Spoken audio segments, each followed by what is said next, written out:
Welcome back, everybody. Here I have a 1993 Suzuki GN 125. Not typically the year I work on. Usually everything I work on is 70s and older, some 80s. But this is a buddy of mine's bike he got from his dad years ago. And he rode it around a while, and he started wanting to do things to it, make it look more sporty, I assume, and just lost interest. So he's wanting to get it back on the road again to ride it around. He's already put new tires on it, which is a plus. So all I have to do in this video is reassemble the back end, rebuild the carburetor, drain the gas tank, because the gas tank's about half a tank of 3-year-old gas, I assume. Could be older. He wasn't really sure how long it's been sitting. So we'll mess with that. I will do a more in-depth carburetor cleaning just to show you how simple these things are, whether it's a Honda, Suzuki, Yamaha, 50cc, 250cc, the basics are the same. They all have needles, they all have jets, they all have floats, they all have air fuel mixture screws.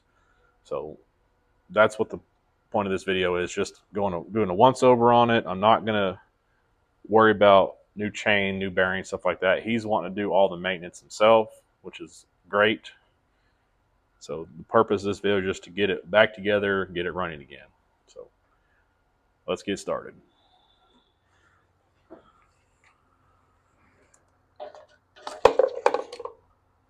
All right, that's easy enough.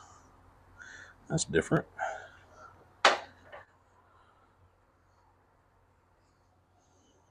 It don't smell too bad. Get the seat off.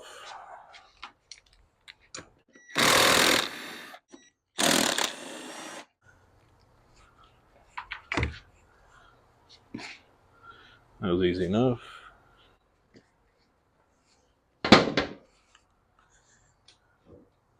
Fancy. So everything I work on doesn't usually have a box like that, but it'll be all right. So fuels. So that should be it.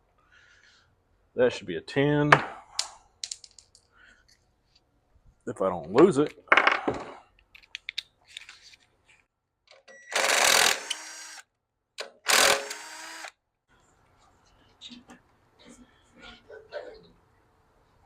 Yeah, that's every bit of half a tank. So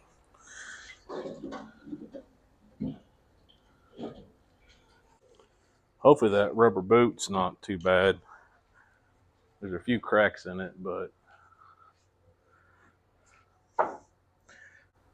that's mainly just where it mounts to, like towards the front there. I don't see an issue with it right now.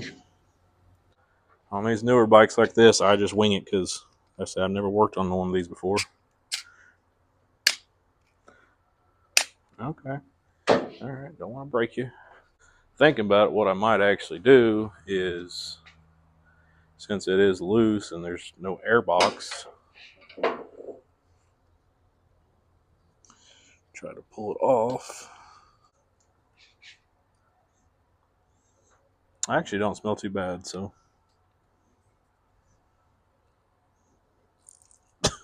All right. Okay. I hear you. 6, 8 threads are showing, so that'll be my reference. That's simple enough. All right. Let's take this thing apart. Since this thing wants to piss everywhere, let's take the bowl off first.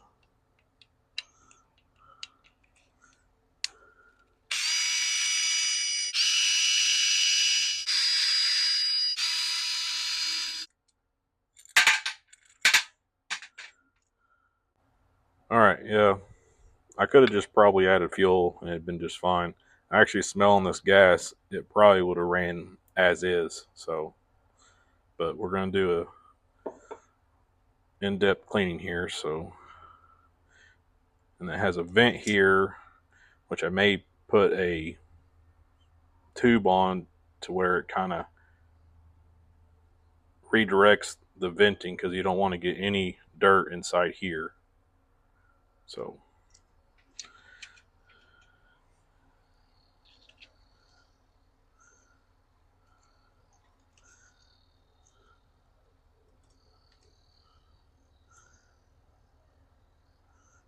Everything looks good.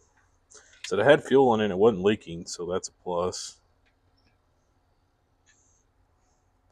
And then up here is actually your air fuel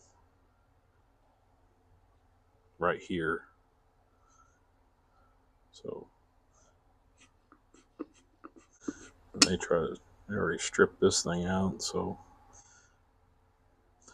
may have to try to get this apart and try to find another bolt for this, because I'm not a fan of that. So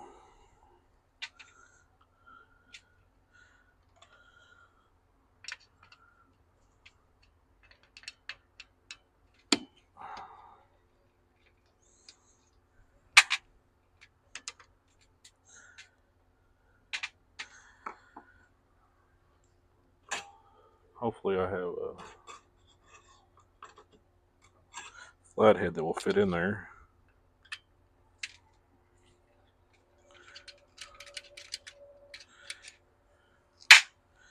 He said this was running the last time he actually had it, or it was running last time he had it, so I'm going to count these. That's loose. Half, 1, half, 2, half, 3, half, 4, half. That's almost 5 turns out. There's no way that is right. No way. So I'll have to get online, look up a manual. Usually, I've seen it, some are different than others, but usually a turn and a half out is a good baseline.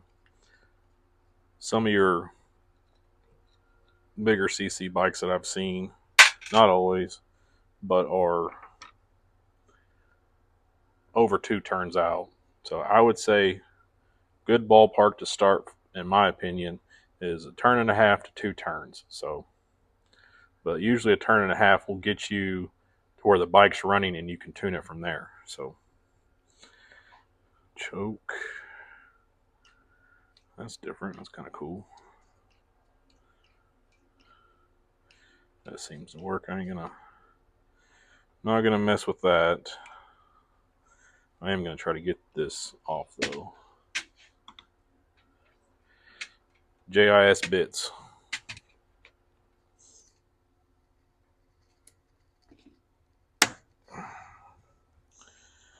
are a lifesaver, because that's what all these are built off of, is JIS bits. And if you have a standard Phillips and a Japanese standard Phillips bolt, it will strip out like that one did. So I learned the hard way.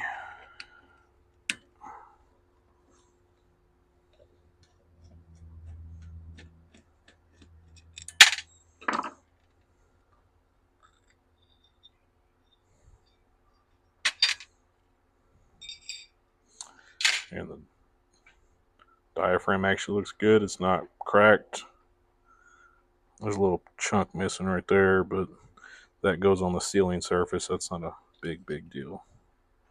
So actually looks to be in good shape. And then also, if you forget, the actual diaphragm itself actually has a notch where it matches up to the notch on the body of the carburetor. So kind of hard to get it mixed up. And actually didn't check. Maybe it was off. I don't know. There's also another jet inside here.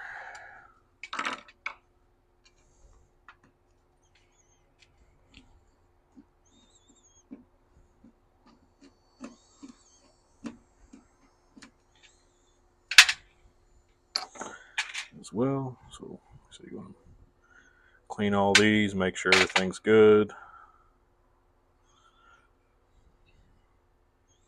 So I ain't not gonna mess with that. I actually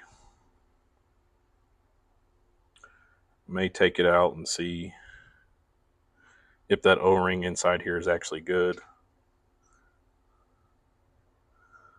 not all of them will have a press in needle seat like that.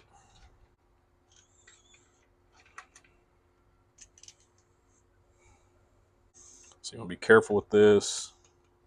Grab from the outside.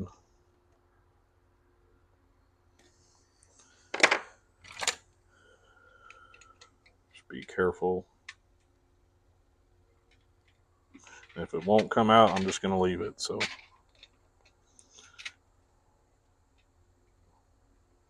I'm just going to leave it. I will do more damage trying to pull that thing out. Yeah, that's actually a washer, so you want to be careful on these. They will have a washer on it. And this emulsion tube actually comes out through the top. So if you want to, you can. It seems to move pretty freely. So you always want to make sure those emulsion tubes are actually clean.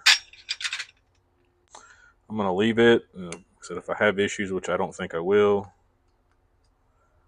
because I don't want to damage anything. I do see a little varnish, so I'm going to try my best to get that out. Just trying to think what I can use that that's not going to damage anything.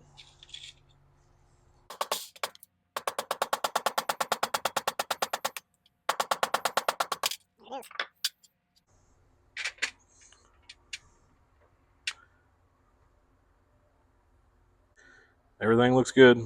So on these, you want to make sure all these little passages are. What is that? That's new.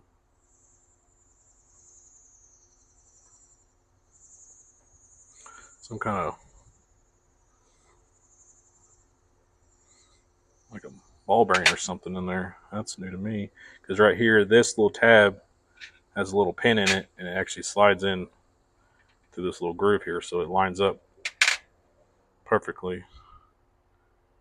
So I don't see anywhere else where there is a ball bearing, so it might be a press fit where this actually locks into the side. All right, put this in the parts cleaner, and I will see y'all back when it's time to put it back together. I'm back. Able to find a bolt here. It's a little bit longer, but nothing passes through anything, so I'm not really worried about it. So that was a win there. Like I said, everything cleaned up really nice. So now it's just putting everything back together. We'll start with diaphragm here. Actually, I need to put the emulsion tube in first. Like I said, there's a slot here, and then there's this little brass piece right here goes through and it actually sticks out, and that's where it aligns to. So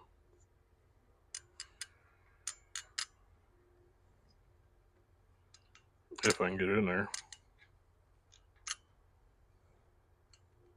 this will be good. Yep, went right in.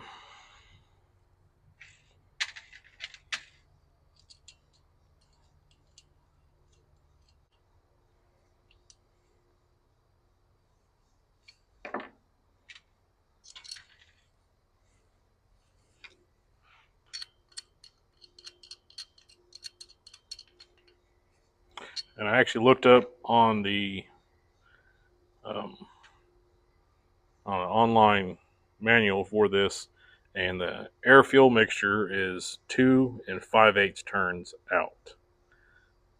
Like I said, some of these they vary a lot, but 1.5 to 2 is a good ballpark for majority of carburetors. So when you have these diaphragm style carburetors, you want to make sure if you're going to reuse this, you want to make sure there's no tears or anything. So like I said, this one's in good shape. There's a little spot here, but that's actually on the lip on the outside, so I'm not worried about it. Oh, forgot. Gotta put this jet back in.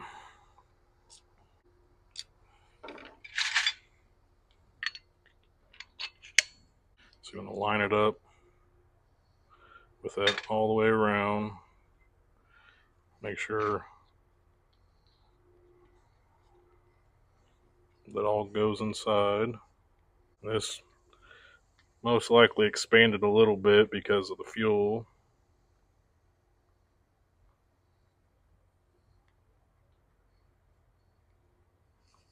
You get it all in there. Pop your spring in. Make sure everything stays seated. Line up the spring, and that's it. This isn't a JIS bit. This is a standard bit.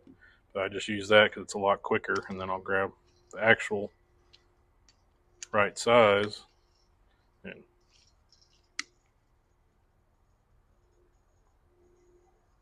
tighten everything down. Thought that was going to strip for a minute, but it didn't. It's good. All right, let's do the air fuel next. So I haven't ran into too many of them that go past 2 turns out, but okay. I always do half turns. It's just easier for me to remember. So half, 1, half, 2, half, and then let's just do, that's fine there. And if I got to adjust it later, I can. It's actually not that difficult with this. I can actually take the gas tank or leave the gas tank off and adjust it that way. I really don't like it when they put them on the bottom because it makes it a lot harder to get to. So it's always nicer when they put them on the sides here. But that's not the case here. So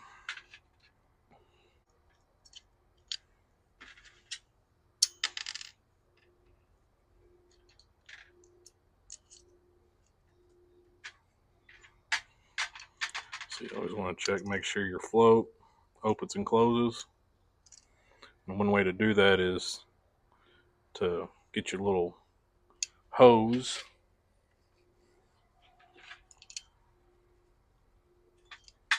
and then blow in it. Nothing's coming out. As soon as I turn on the side, you should hear some air coming out.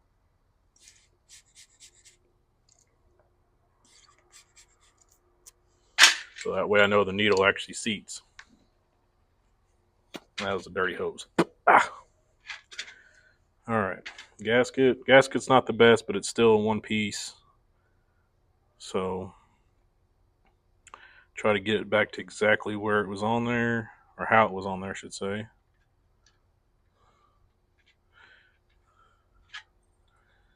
And the bowl turned out really nice.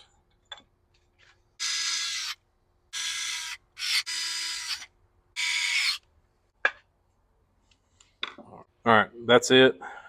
It probably didn't need to be rebuilt, but like I said, I'm already here going through everything, might as well.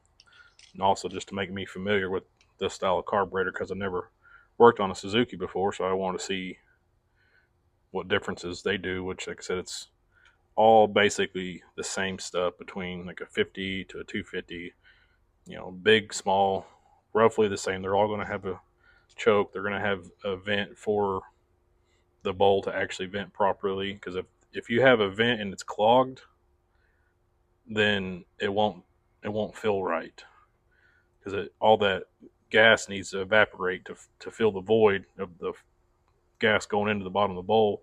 And if the air has nowhere to go, then it won't fill right. So, and that's it. So let's put this back on the bike. Also, before I put this back on the bike, I didn't actually show y'all, but the jets were actually clean. And what you want to do is get some air, just lightly try to blow through them.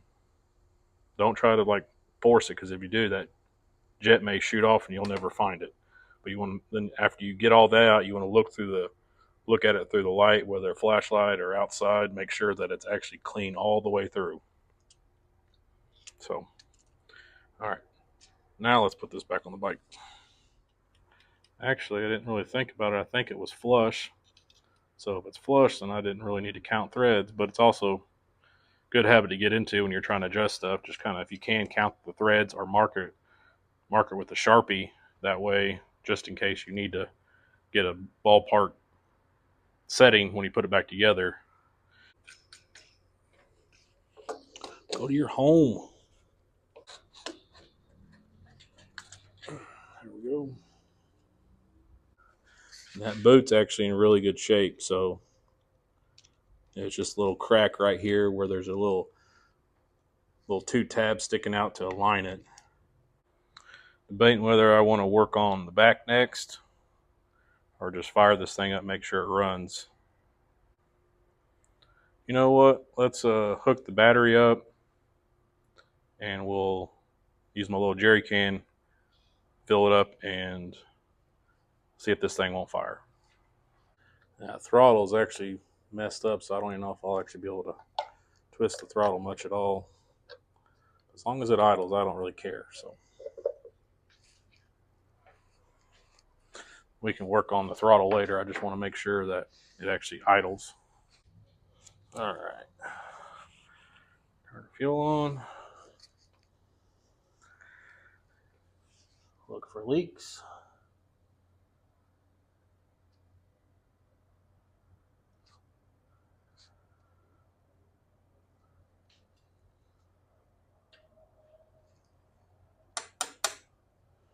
Not seeing any leaks. All right, I don't even know if... So that battery's about 3 years old, so... Oh, it's a dual. Okay, lights come on, that's a plus. All right.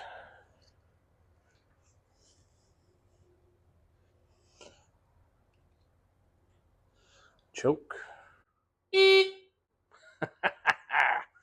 Wrong button. This I should read.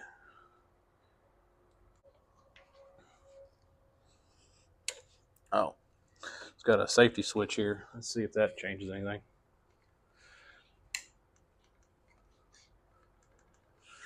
Brake.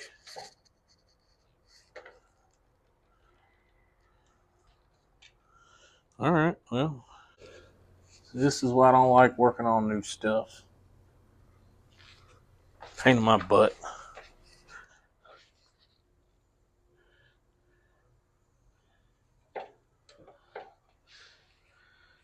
Or maybe that battery's just that dead. I don't know. When you click it, it has a draw. Tap on that starter.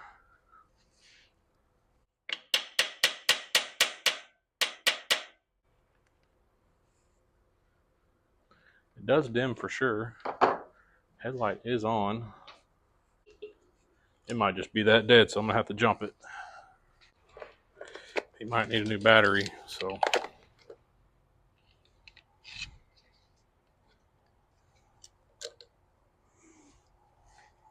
Because that headlight being on does drain it too.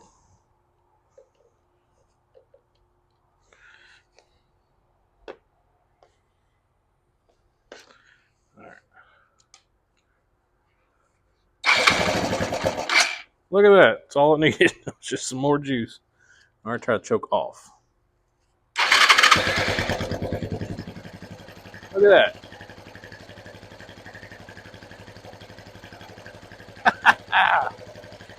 That's simple. Man, that's awesome.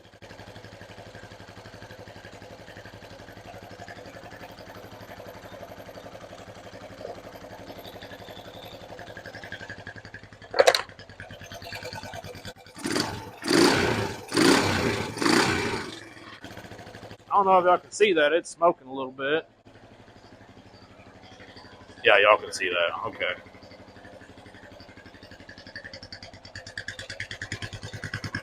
Mess with the idle a little bit.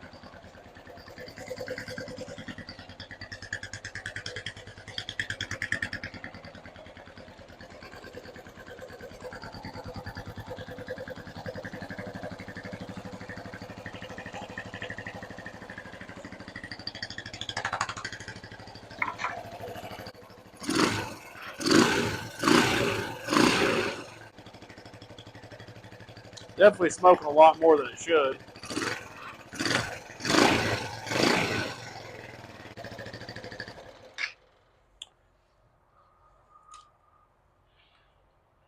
That battery is just dead.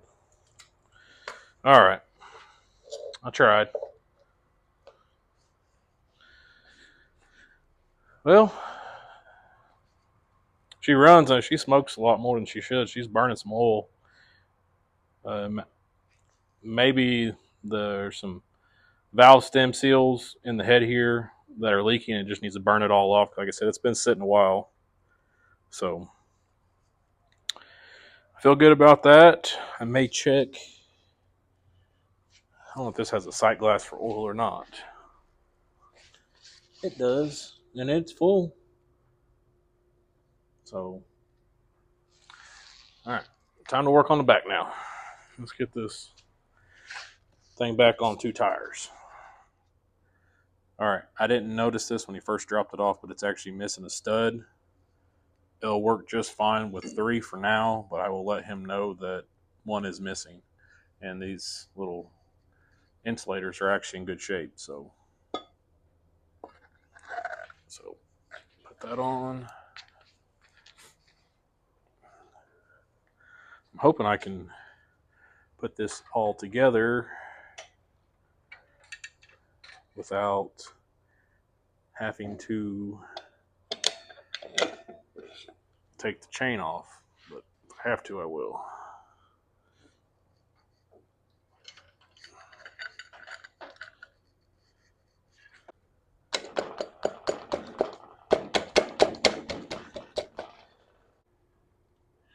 Usually there's a line right here on the shaft, and I don't know since I didn't take this apart, but I assume, so I don't see any mark on here at all.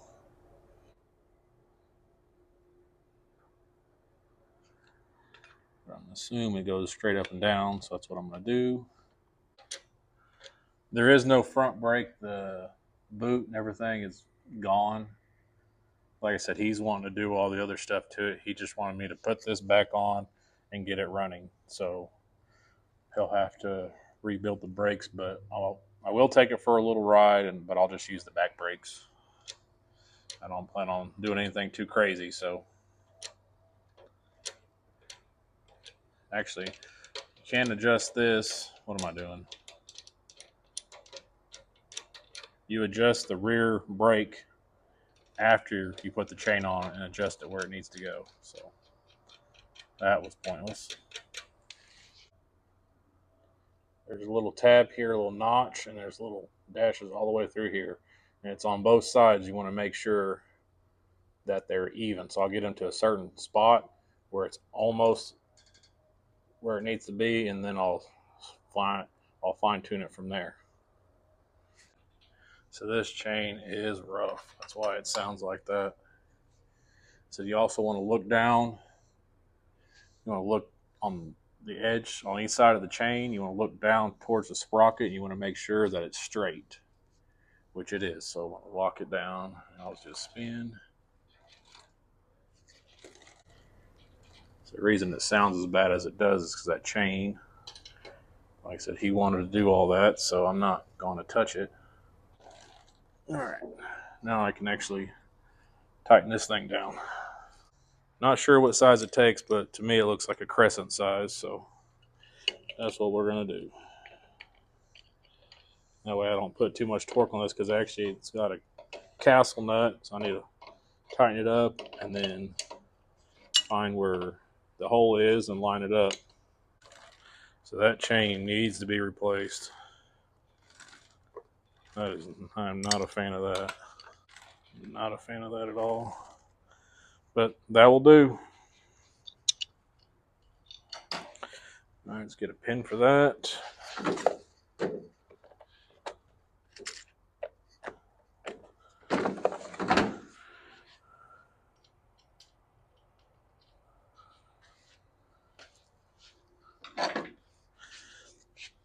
All right.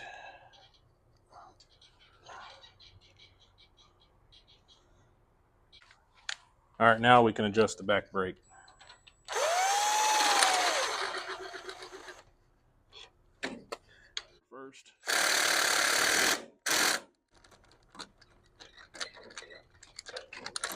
Give it back.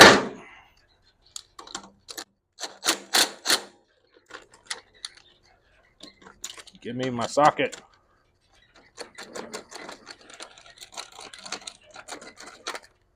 That must have been a standard.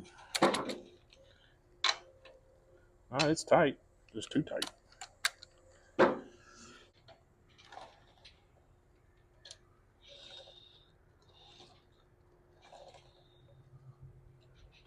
You want them to grab just a little bit, rub just a little bit, and that's perfect. All right, got the tail light mounted. Made a little bracket. It's not perfect, but I'm able to tuck the wires in, zip tie it here, and then zip tie it here. Just make it a little cleaner. So when it was running, I checked, and it didn't seem like it was working, but doesn't mean that the switch isn't working either. So I don't know, but it's mounted now. It's somewhat straight. It's the drill bit kind of jumped on me, but it'll work for now. So alrighty, let's get this bike back together.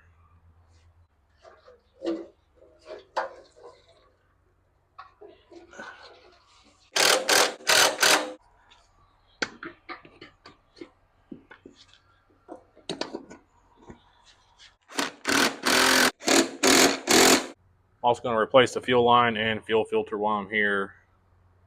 It's the smallest filter I have right now, so I'll run that for a little bit. I don't really like that hard angle right there, but it's not kinked. So let's fill it. Actually, the bowl's probably full. Let's turn it on and see what happens. Oh, it's flowing just fine. Well, that's pretty much it. Like I said, this was going to just shorten to the point. But overall, like I said, turned out really good. So the only thing left to do is ride this thing. I'm not going to ride it too far because, like I said, I only have a back brake. Throttle is kind of janky. The actual grip is off and the plastic here is broken. So, all right, everyone, that's it for the Suzuki GN 125. Wasn't much to this video. Like I said, I just had to put the rear tire back on, clean the carburetor, the gas. I actually drained quite a bit out, and then I filled it with some fresh gas to hopefully mix it up a little bit. The battery wasn't holding the charge, but like I said, it's 3-something years old, and I tried to have it on the charger for a while, and it would turn the lights on, but it wouldn't start the bike as you saw. But like I said, just little things, man. That's all it is. So I'm going to do a short little ride video at the end. I'm not going to go crazy because it just has rear brakes. The front's not working at all, and I might try to bleed it, but I can see all the corrosion over here from the brake fluid, so I'm not really going to attempt that. Like I said, he said he's going to do everything else. He just wanted the back on and the carburetor gone through so it'll actually run, so he can do everything else, which I'm fine with. So, but I want to thank y'all for watching, and I will see you on the next video.